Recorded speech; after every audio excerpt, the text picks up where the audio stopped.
In this video tutorial, we are going to learn everything about WordPress plugins. We'll see step by step how to install and activate new plugins in your WordPress dashboard. So let's get started. On the WordPress dashboard, go to Plugins. Choose Add New option. You can install plugins from here. Search plugins from Featured, Popular, Recommended, and Favorites.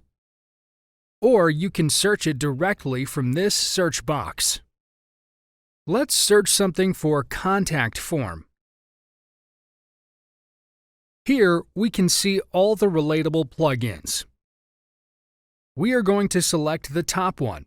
It has 5 million plus active installations and is compatible with our WordPress version with its last updated details.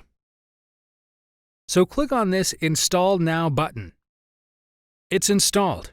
Then click on this Activate button.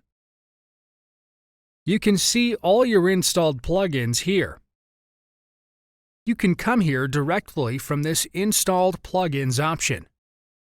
So from here, you can delete some unnecessary plugins or deactivate the ones you don't need.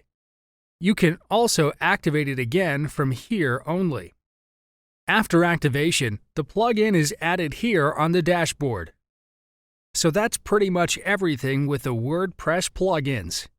Thank you for watching. In the next video, we are going to learn step by step how to set menus in WordPress. See you in the next video tutorial.